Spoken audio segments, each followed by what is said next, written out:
Daddy eats lots. Daddy eats lots. Daddy eats lots. Munch, munch, munch. Hello and welcome to Daddy Eats Last, where we discuss the challenges of being a man in modern society and whatever the hell that even means. I'm Kane, and joining me today is a very special guest, my dad. How are you, Dad? I'm good, thanks, Kane. How are you? I'm doing very well. You came over this morning. It's Thursday morning. Yep. You came over with my mum, and you've been looking after the little fella all morning. How's that been? Oh, it's been great. Always look forward to it.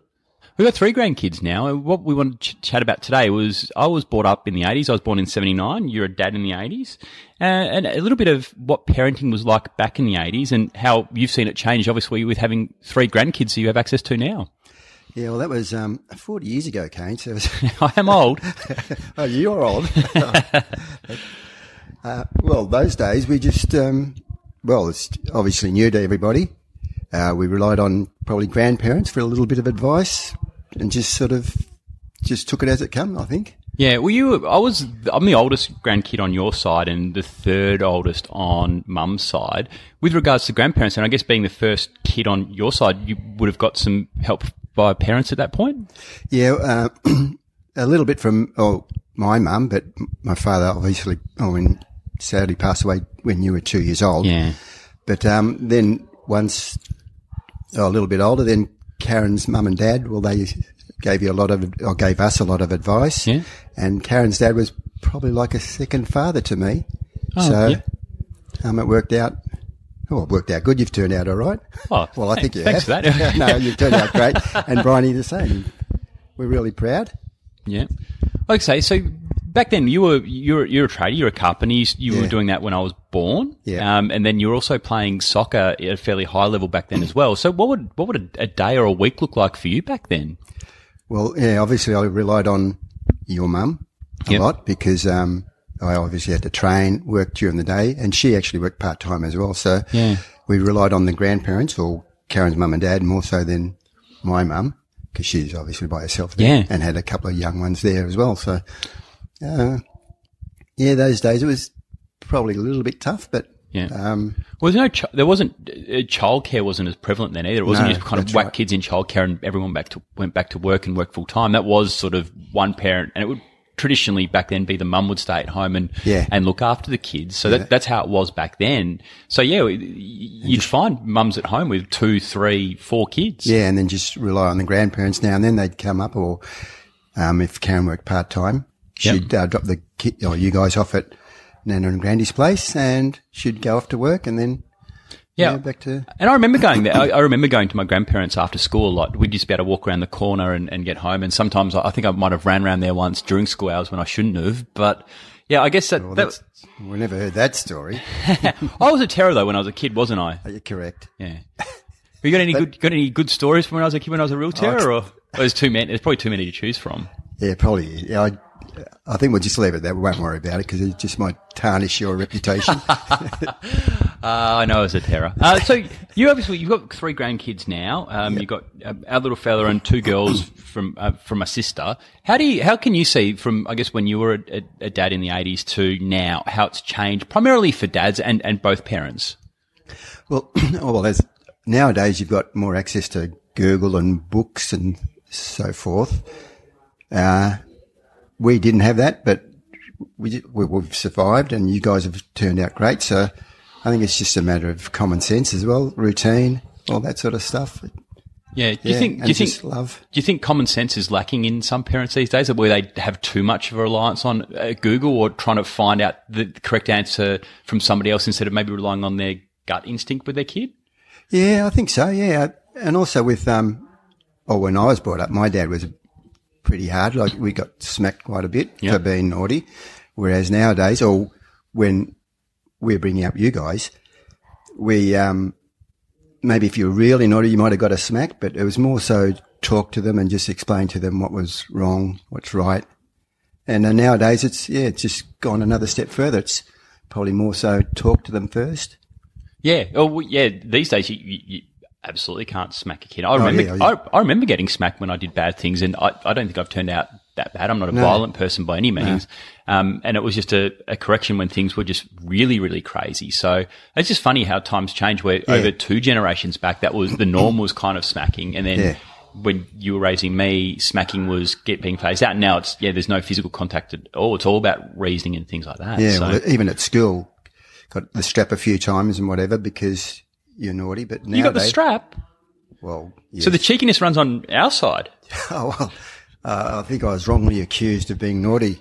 I always used to use that excuse as well. Yeah, that's right. Yeah, well, we're little angels. You just look up and you see that halo above your head.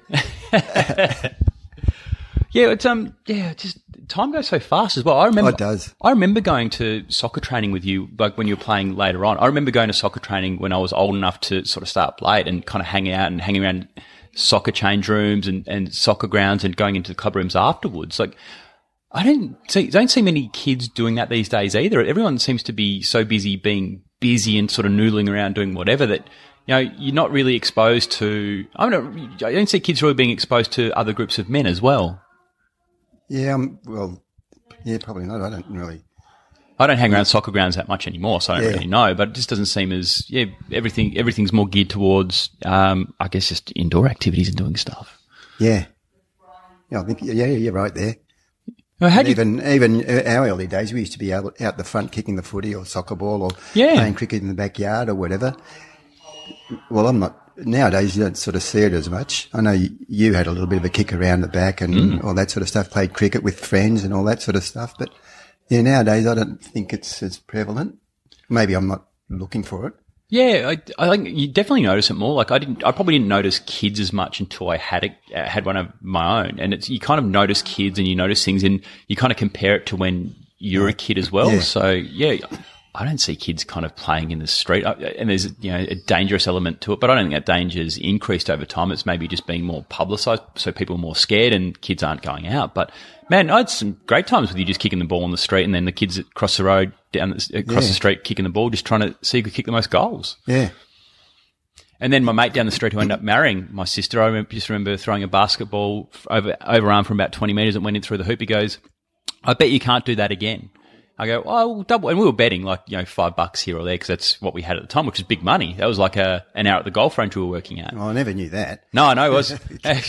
The gambling started early, but I was backing myself in. I go, "Mate, I'll nail that again." He goes, 3 shots, double or nothing. Second shot, boom, in. So I don't think I've ever been paid for that debt. And he's married my sister. So. Yeah. That's what happens. Yeah, Yeah. I've had a couple of bets like that haven't been paid, but anyway. Well, with compound interest, I know you would owe a slab at one point. So with compound interest. It'd be a brewery now, I thought, because it was such a long time ago. But anyway, that was only a bet over the football, see who'd win a final.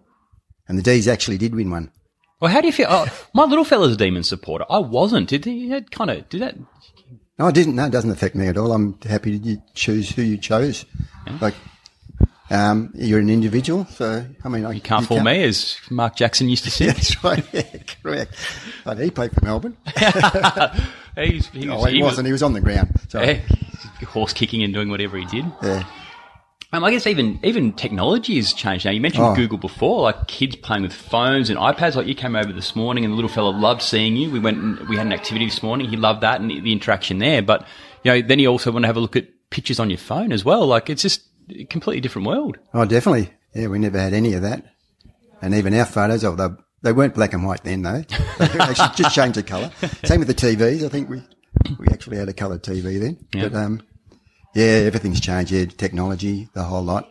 Very, very different. Yeah, and you built our first house as well. Yeah. You obviously built it by trade, which helps, but you essentially built our house from scratch. Was that roughly when I was born as well? Oh, no, prior to you being born. Yep. But then when your mum was pregnant, we pushed it through a little bit so we could move in. Can I listen? Hey, little buddy, how are you?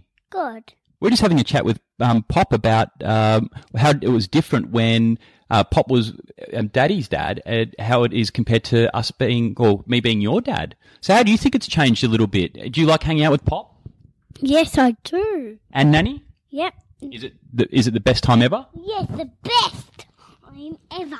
Well, and you love coming over and spending time with the little fella and all your grandkids, don't you? Oh, yeah, and I love hearing things like that he enjoys his time with Nana and Pop. Yeah, and I like doing things with those buttons. Yeah, we'll just leave those buttons alone for the moment, just while we finish this up. It won't be long, I promise. So you can contribute if you want.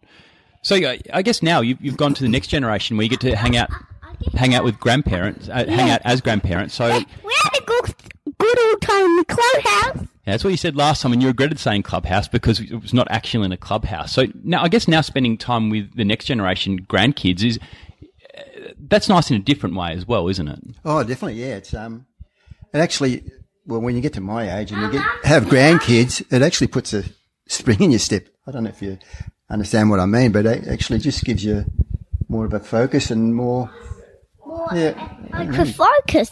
Shops are my favourite toy. Oh, you like playing shops with Nanny and Pop, don't you? Yeah. And Nanny and Pop love coming over and playing shops. Yeah, for sure. We definitely love coming over to play. So you're how old are you now, buddy? 4.